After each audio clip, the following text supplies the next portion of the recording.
અરે સોના ચાંદીના ભાવ પડી એવી રીતે હું પણ ના પડી જાઉં, એટલે જ તો કહું છું રિયલ એસ્ટેટમાં ઇન્વેસ્ટમેન્ટ કરો, આગળનું ફ્યુચર રિયલ એસ્ટેટ જ છે. અમદાવાદ અને ગાંધીનગર ટ્વિન સિટીને જોડતો બેસ્ટ એરિયા એટલે કે TP11B.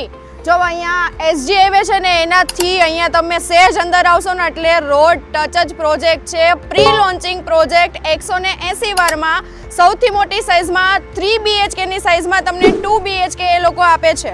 2 BHK નો એક પ્રી લોન્ચિંગ એવો પ્રોજેક્ટ કે તમે અત્યારે ઇન્વેસ્ટમેન્ટ કરશો ને ભવિષ્યમાં એમાં તમારે રિટર્ન છે ને એ સારું મળવાનું છે.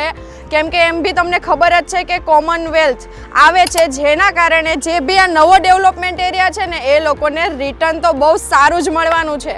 આ બધા પ્રોજેક્ટોમાં છે ને એવો પ્રશ્ન હોય છે કે કામ સ્ટાર્ટ થયું હશે કે નહીં, તો અહીંયા છે ને તમે જોઈ શકો છો કે એમનું લાઈવ કામ છે ને સ્ટાર્ટ થઈ ગયું છે. પ્લસ કે કનેક્ટિવિટીની વાત કરું ને તો મહેસાણા હાઈવેથી નજીક થાય છે, નર્મદા કેનાલથી નજીક છે, નિયર વૈષ્ણવદેવી સર્કલ અને ત્રિમંદિરથી પણ નજીક છે, સ્કૂલ કોલેજીસ બધું જ નિયર બાયમાં થાય છે. જોરદાર લોકેશન વાળો પ્રી લોન્ચિંગ 2 BHK 180 વાર એટલે કે સૌથી મોટી સાઇઝમાં કોઈ નહીં આપે તમને. એટલે જ કહું છું કે વધુ જાણકારી જોઈતી હોય ને તો નીચે આપેલા નંબર ઉપર સંપર્ક કરો અથવા તો ડાયરેક્ટ વિઝિટ કરો. થેન્ક